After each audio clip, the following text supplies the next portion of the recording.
जब किसान आंदोलन की बात आती है तो बात करते हैं सबसे पहले संथाल विद्रोह के बारे में, जो कि 30 जून 1855 को धीर सिंह मांझी के नेतृत्व में हुआ था।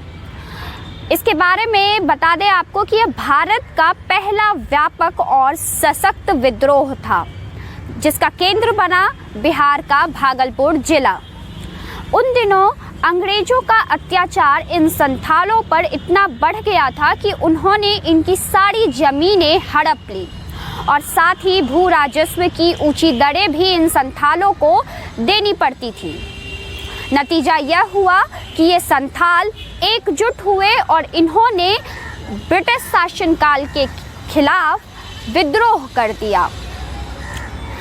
उस समय के किसानों के पास ना तो शिक्षा थी और ना वो इतने सक्षम थे कि उनके पास ब्रिटिश सरकारों से लड़ने के लिए हथियारें होती, तो उन्होंने इसका भी उपाय निकाल लिया। उन्होंने अपनी परंपरागत हथियारों का इस्तेमाल किया, जैसे तीर, भाला, धनुष इत्यादि इत्यादि।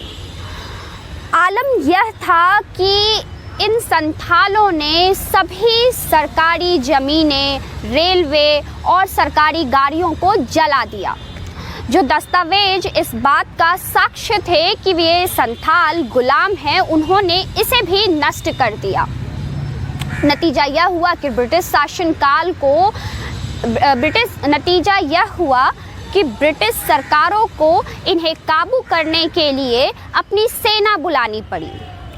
तब कहीं जाकर यह संथाल विद्रोह रुका, लेकिन इस विद्रोह ने ब्रिटिश सरकारों को यह सोचने पर मजबूर कर दिया कि वे इनकी दशा को सुधारने के लिए कोई कदम उठाए।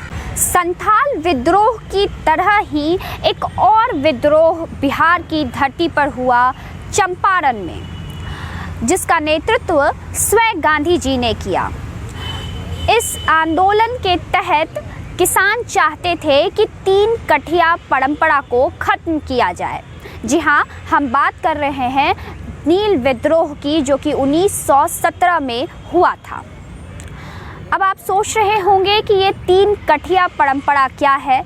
तो इस परंपरा के तहत 20 कट्ठे के जमीन पर 3 कट्ठे में नील की खेती करनी पड़ती थी, जिससे किसानों को काफ़ी नुकसान झेलना पड़ रहा था।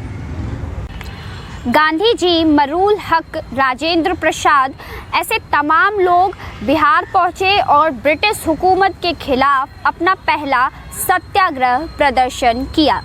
ब्रिटिश शासन ने उन्हें वहां से निकालने का फरमान जारी किया, किंतु वो और उनके सहयोगी यानी कि गांधी जी और उनके सहयोगी वहां जुटे रहे और फलस्वरूप ब्रिटिश शासन ने अपने आदेश को वापस ले लिया और किसानों की इस मांग को पर सोचने के लिए मजबूर हो गए। नवयुग संदेश के लिए मैं शांभवी।